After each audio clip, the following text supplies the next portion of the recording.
Good morning, everyone. Today, my thesis partner Will and I will be presenting our thesis, a fluid structure interaction validation, wave loads on a wind turbine monopile structure. Our principal advisor is Professor Adrian Otis. First, we'd like to make some acknowledgments. We'd like to acknowledge Dr. Bas Buckner of the Maritime Research Institute of Netherlands, known as MARIN, for helping us develop the thesis idea. We'd also like to thank Eric Ritter of MARIN for supplying us with model test data, and finally, Professors Otis, Scott, and Harris for their contributions to this thesis. I'll start out by stating the objectives of the thesis, and then move on to explain the context and the theory behind our problem. Then I'll begin the procedure, where I'll hand the presentation over to Will Wiley, who will then finish the procedure, explain our results, and then present our analysis and our conclusions. He will then make some recommendations for future work. The objectives of our thesis are twofold. First, to determine current and wave loads on an offshore wind turbine monopile. Second, to validate a star CCM fluid structure interaction solution for this same problem. We'll begin with some context. Offshore wind has been a growing industry in recent years. On the left of this figure show the historical data up until 2017, and on the right shows that the forecast is quite optimistic, with it growing in many different regions of the world. Due to the nature of their function, offshore wind turbines are typically located in harsh environments. These harsh environments have large waves and strong currents, which create structural loads. It's important for efficient design to be able to understand and quantify these different loads. This thesis looked at the monopile structure, shown in red, which composes about 80% of current offshore installations as of 2016. A typical starting point for understanding wave loads involves a semi-empirical equation developed by Morrison, O'Brien, Johnson, and Webb. This is known as Morrison's equation, and it's used to predict wave impact loads. However, it has a number of limitations. Notably, it's only applicable for slender cylinders, and it requires that you assume constant drag and inertial coefficients, where we know that this is not the case. More recently, MARIN has undergone a multi-year joint industry project to determine wave impact loads. This involved model testing, full-scale measurements in the North Sea, and a numerical study in CompFlow, which is a CFD code jointly developed by MARIN and a number of different universities and companies. Now that we've gone over some context, we'll move on to theory. Cylinders are considered bluff bodies, and flow around bluff bodies is characterized by Reynolds number. Reynolds number is the ratio of inertial forces to viscous forces. We will be dealing with Reynolds numbers in the range of about 10 to the 7th, or the bottom in the figure. Note the vortex shedding off of either side, which I'll explain more later. The first phenomenon we expect to see is called boundary layer separation. To model this, you need a viscous flow, which allows the velocity on the surface of an object will always be 0, and the velocity gradient, or how the velocity changes as you move away from the surface, will hit a point where the velocity gradient goes to 0. That's called the point of separation. After the point of separation, you have a region of reverse flow, and the wake region begins. The second phenomenon we expect to see is vortex shedding, an example of which is shown here. Note the eddies forming and shedding off of alternating sides. This is a highly transient solution, and also notice that it is not symmetrical, so you can't model it with a symmetry plane. One of the principal tools we'll be using is computational fluid dynamics, otherwise known as CFD. This is used for analysis of a fluid domain. We'll be using the finite volume method, which discretizes the domain into many small cells where the equations for the fluid flow are solved individually in each cell. We will be using a Reynolds average Navier-Stokes equation code, otherwise known as RANS, as it is less computationally expensive as more complex codes like large eddy simulation, known as LES. In a Reynolds average Navier-Stokes equation code, you can't directly solve for turbulence, so you must model it. There's a number of different models that you can pick. Additionally, in a RANS code, you can use either a steady or an unsteady analysis. In a steady analysis, time fluctuations in the flow are ignored, whereas in an unsteady, they are taken into account. The second tool we'll be using is finite element analysis, known as FEA. This is used for an analysis of the solid domain, or the structure. we'll be using finite element method, which, similar to how we do it in CFD, discretizes apart into many small elements. However, each element in this has a set number of nodes. The relationship between the nodes and the surrounding nodes is modeled similarly to spring stiffness. This way, you can take a node, you can calculate the stress and strain at each node, and then you can, from there, develop the deformations. Fluid structure interaction, or FSI, is the coupling of a CFD and FEA solvers. CFD being the fluid domain and FEA being the structural domain. This is done in one of two ways. In a one-way coupling, the fluid domain is solved by the CFD solver, and then that's used as the input for the FEA solver, which then solves the structural analysis. After that, you've arrived at your solution for a steady simulation, and for an unsteady, you're done with the time step and you move on. However, in a two-way simulation, this is different. When you calculate the deflection of the structure using the FEA solver, it's then input into the mesh morpher so the fluid domain can be deformed to match the deformation of the structure. This way you can see how the structural response impacts the flow and vice versa. When the FEA and the CFD solver are part of the same program, it's considered co-simulation.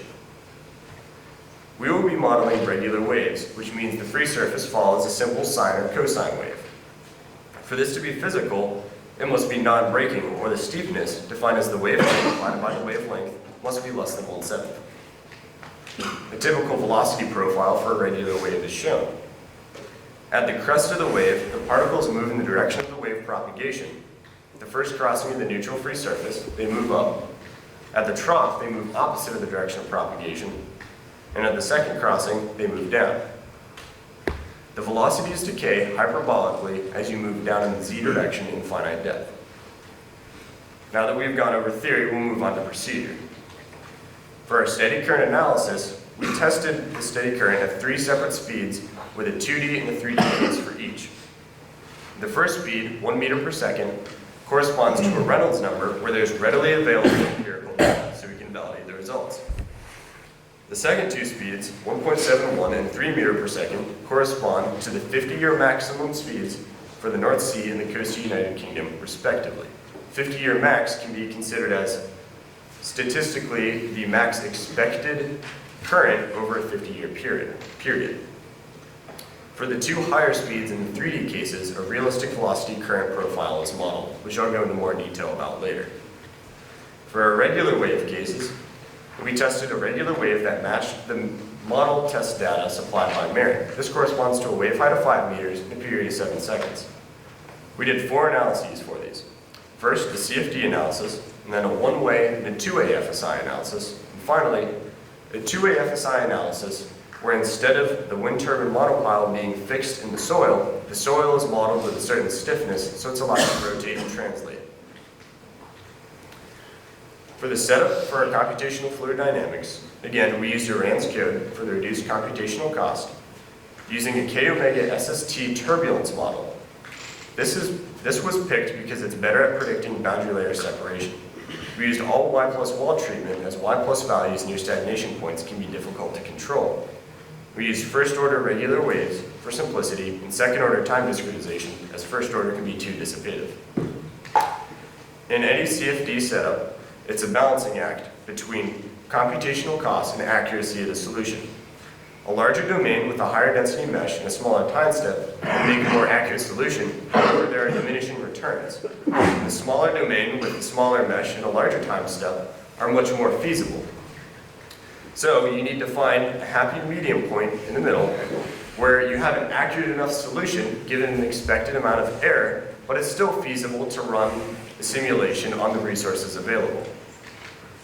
The domain used for the steady current case is shown, with 15 times the diameter on either side and forward of the cylinder, and 40 times the diameter after the cylinder. There's more space after the cylinder because the wake region is of particular importance to this thesis. Note that in all the accompanying figures in the rest of the presentation, the flow direction or the wave propagation direction will always be to the right. To make sure that we had the right number of cells in our simulation for steady current, a grid convergence study was performed. This is where you take a result. In this case, we use non-dimensional drag and non-dimensional vortex shedding frequency and you plot it against the cell count, and you see at what point does the number of cells not meaningfully change the solution. We determine that point to be highlighted in red there. The mesh for the steady current case is shown here with volumetric refinements in the wake region. Additionally, we had mesh refinements on the surface of the monopile to capture the boundary layer. This is used by creating what are called prism layers, which are the very, very small layers right up against the surface. To model the realistic current profile, we used a velocity decay equation from D and VGL's environmental conditions and loads. On the upper left, this can be seen graphically as the velocity is on the x-axis and the water depth is on the y-axis, with 0 corresponding to the free surface and negative 25 corresponding to the sea floor. On the bottom is a screenshot of one of our current simulations, where in the inlet region highlighted, you can see the velocity decaying to 0 as it approaches the sea floor. For the wave case, a domain, mesh, and time-step convergence study was all carried out. The chosen domain is shown here with 10 times diameter on either side, 1 wavelength before and 3 wavelengths after the cylinder. The grid study can be shown here. What's on the graphic is the horizontal force as a function of time, with each line representing a different number of cells, ranging from 150,000 to 6.6 million. As you can see in the graphic, the number of cells doesn't meaningfully change the overall impact force, so we know that it's converged. We picked the 3.58 million cell case. Similarly, in the time step study, you can see a clear plateau where a smaller time step stops meaningfully changing the simulation results. So we picked the 0.03 second time step for its reduced computational cost over something smaller. Additionally, we wanted to make sure the waves we were generating in star CCM were accurate and physical. So we created a simulation where there's velocity probes at varying elevations and longitudinal locations within the wave. We then compared the velocity components measured at each of these probes to predicted values from regular wave theory. Now I'll hand over the presentation to Will Wiley, who will go over the structural mesh. Thank you, Isaac. Now it's time to set up our structural analysis. We will start by generating our structural mesh. To do this, we did convergence testing of 3 different dimensions of our mesh to make sure that the results were not dependent upon the mesh. After we did this, we knew we had converged results. However, we did not know that these converged results are physical. So to make sure of this, we compared using first principles. We fixed the bottom of the monopile, and we applied a known load to the top, and we measured the deformation. We then used a beam bending equation to calculate the deformation and compare. We found a difference of 0.66%, which is very small and was deemed acceptable. With a realistic monopile, you have the monopile driven into the seabed with the transition piece on top shown in yellow, and then a tower which supports the rotor nacelle assembly. We will be using a simplified model of this, where the monopile up through the tower are simply one continuous cylinder that has a constant diameter and a constant thickness. In our original testing, we fixed the bottom of the monopile as our boundary condition. It was not allowed to move in any direction. With a real wind turbine, however, this is not accurate. There is some sort of elasticity in the soil. We used a model of a cohesionless soil where the stiffness varies linearly with depth, as shown in the figure, for a more accurate model, which could hopefully show us what the results would be in a real life situation. Now we determine our fluid structure interface, which is simply the boundary between the structural domain and the fluid domain, shown in yellow. We will start by looking at the results from our 2-dimensional steady current case. You can see on top a plot of vorticity, and on bottom a plot of velocity. You can see on the plot of velocity, on the upstream side of the cylinder, there's a stagnation point with 0 velocity, regions of high velocity on the side, and a wake region after the cylinder. In this wake region, you can tell that a vortex is being shed off of one side. And when you look farther back in the wake, you can tell that these vortices have been shed off alternating sides, as expected in von Karman vortex shedding. We now look at these values numerically, using Struhel number and drag coefficient. Struhel number is simply a non-dimensional term which describes the frequency that the vortices are shed. And the drag coefficient is a non-dimensional term which describes the force that is imparted on the structure. Now there's only published data up to a Reynolds number of 1 times 10 to the 7th, which roughly correlates to our surface velocity of 1 meter per second. So this is the only case that we're able to validate against published data. When doing this, we find a difference of about 3.6% in Struhel number and about 9% in drag coefficient. These values can also be shown on a plot. Here we have the drag coefficient on the y-axis plotted against the Reynolds number on the x-axis. You can see our 3 data points shown in red. The first of which, at 1 meter per second, falls within the published data, and the second 2, which fall outside the region. Now, we do not have a good way to validate these, but we can see that they roughly follow the extrapolated trend that you would expect. The same plot is now shown, but comparing Struhel number against Reynolds number. Again, our 3 data points are shown in red, and they appear as if they may follow the extrapolated trend. We now look at the 3-dimensional case. This is shown for the 1 meter per second case, which is representative of all 3. This is a velocity field shown at the 10-meter waterline, a horizontal plane. In the wake region, we can again see that the wake is asymmetrical, and you can tell that a vortex is trying to be shed upward. When we look farther back in the wake, you can see a faint zigzag pattern. This shows that these vortices have again been shed off of alternating sides. This phenomenon, however, is much less pronounced than it was in the 2-dimensional case. This is due to added 3-dimensional effects that could not be modeled in our 2D case, and are also not shown in the published data. This is better shown when looking at a vertical plane. Here we see a centerline cut of the fluid domain, now with the monopile shown for clarity. When looking in the wake region, you can see that there's quite a bit of variation in the flow. This is because the vortices are shed out of phase from each other. At any given elevation, a vortex is shed at a different time than it is at a different elevation. You can also see quite a bit of variation in the velocity near the free surface. Both of these added 3-dimensional effects did not show up in our 2D cases, and thus the drag that's imparted on the cylinder is pretty different. We still, however, try to estimate what the 3-dimensional drag would be using these 2-dimensional drag coefficients. We integrate the drag from the seafloor up to the free surface of the cylinder using the 2-dimensional drag coefficient and the velocity that's found at that height in the profile. When we do this, we find differences ranging from 24 to 34% from our estimated values between the different surface velocities. These differences can be explained by these added 3-dimensional effects. Now, the real goal of our current analysis was to do a 2-way FSI simulation. As Isaac mentioned, in a 2-way FSI simulation, as that structure is deformed, the fluid sees that change in the structure. In order for that to work, you need to have a change in your fluid mesh. This is done through the use of a mesh morpher. The mesh morpher used in STAR CCM has some limitations, in that a single cell cannot morph a greater distance than its original thickness within an iteration. In order to prevent this from happening, you have 2 options. You can either increase your cell size or decrease your time step. Either of these will reduce the total relative motion of the cell. Now, we found in our CFD study that very thin prism layers were required up against the surface of the monopile in order to accurately display the von Karman vortex shedding. Without this, our results would not be accurate. Thus, we cannot increase the cell size. Rather, we must decrease the time step. We did a study to find out what decreased time step would be needed for our simulation to run properly. And we found that with this decreased time step, we would have a runtime of about 2.4 years. This was not feasible for our thesis, and would also not be feasible for any commercial study. Now we will look at the results from our wave case. You can see here a video showing the free surface elevation of the wave and the deflection in the structure. If you look near the top of the structure, near the STAR CCM logo, you can actually see the structure moving back and forth. This is used as a means of visualization to understand what's happening in the problem. We now look at the results graphically. This here is shown for the 1-way case with a fixed bottom. We see in blue the force that is imparted on the structure, and in green the displacement. When we look at the force curve, we can see that it follows a pretty regular harmonic function, which has the same frequency as the wave. When we look at the displacement, we're looking at the maximum displacement that's found within the monopile.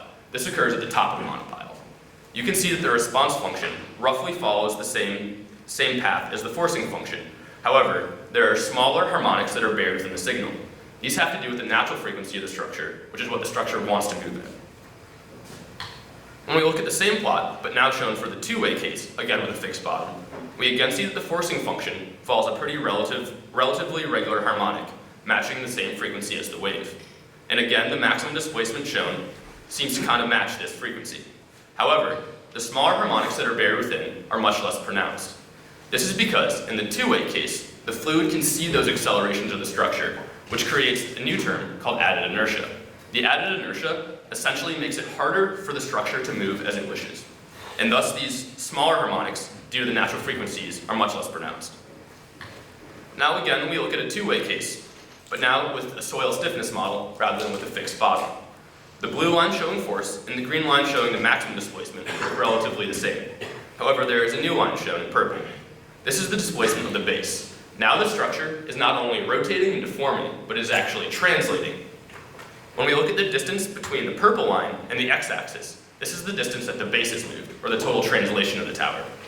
When we look at the difference between the green line and the purple line, this is the horizontal distance between the base and the top, which is either made up of rotation or deformation in the structure. To look at these values numerically, we compare the peak loads, essentially the amplitude of the blue line we looked at. We compare our values to Marin's model testing. We find that Morrison's equation predicts by about 20% too low, showing that it is not a good predictor. Our CFD cases and FSI cases were off by about 10%. When comparing the pure CFD case and the one-way FSI case, we find essentially the same value. This is because in a one-way FSI case, the FEA solver has no impact on the CFD solver, and since this peak load is found in the CFD solver, there should be no change. When comparing a one-way case and a two-way case, both with a fixed bottom, we can start to see, is there relevance to doing a two-way simulation? We see that there are actually pretty small differences in the peak load that's observed. When comparing the two-way cases, one with a fixed bottom and one with a soil stiffness model, we again see pretty small differences in the peak loads. This is not the case, however, when we look at the response of the structure, given in terms of the maximum deflection. When comparing the one-way case and the two-way case, we see that the one-way case offered deflections about 1.5 times greater. This is again due to the concept of added inertia. Because the fluid sees those accelerations in the structure, it doesn't allow it to move as freely as it wishes, and thus the deflections are much smaller. When comparing the two-way cases with the fixed bottom and the soil stiffness model, we now see much larger deflections in the case with the soil stiffness. This, however, is explained due to the translation of the structure, not added deformation. It was interesting to look at the stresses observed as well. The maximum stress was found in the one-way case at about 95 megapascals. This is explained due to the highest deflections in the structure. The stress comes in at about 69 megapascals for the two-way case, which is a good bit smaller, but makes sense as the deflections were a good bit smaller. What's interesting to note is that even though the deflections were about the same in the one-way case and the two-way case with the soil stiffness model, we see much lower stresses, about 59 megapascals in the case with the soil stiffness model. This is because, as the structure is allowed to translate, that deflection can be made up without the actual steel having to deform, where the stress comes into play. When looking at any structural response, it's important to note the natural frequencies involved. Here we did a study where we fixed the bottom of the monopile and we pulled the top back and let it go, so it was free to oscillate on its own. We mapped the displacement over time, once with a damped study, where that oscillation was occurring inside of our fluid domain, and once with an undamped study, where that oscillation was happening with no fluid around it. We now compare frequencies using a Fourier transform, where we pull our results into the frequency domain. Shown in blue, you can see the most dominant frequencies that were found within the response signal of that natural frequency study. Shown in red, you can see the most dominant frequencies that were found within the response signal of the structure in our one-way FSI case. You can see that the most dominant frequency found within the response of the structure with our wave impact comes at about 0.14 hertz, which is simply the frequency of the wave. This makes sense. The next most dominant frequency in red happens to come in line very well with the natural frequency found in our natural frequency study. This is because in the one-way case, the structure is free to move as it wishes, and it follows that natural frequency pretty well. The results are pretty different when we look at the same plot, but now shown for the two-way case. Again, we see a pretty dominant peak at 0.14 hertz, or the forcing function's frequency, the frequency of the wave. However, when we look at the damped natural frequency, there is no corresponding spike in the response of the structure with the wave. This is because in the two-way case, that added inertia component does not allow it to move as it wishes. Similar results are shown looking at the damped natural frequency in comparison to the two-way case with the soil stiffness model. Again, we see a peak frequency at 0.14 hertz, the frequency of the wave, and again, no corresponding frequency at the natural frequency.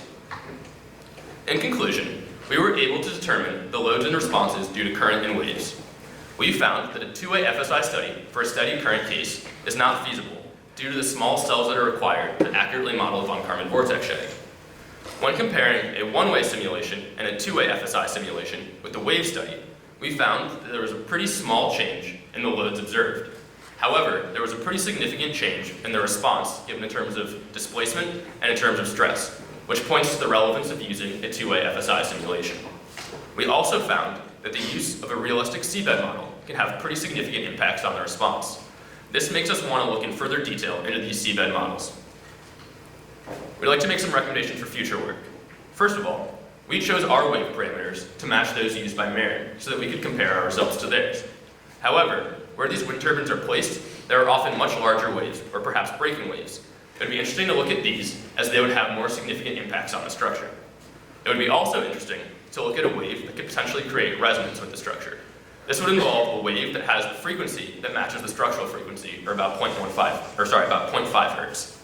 It would also be interesting to try and replicate and compare our wave analysis using a potential flow code. This would determine whether a simpler model could be used to still come up with accurate results.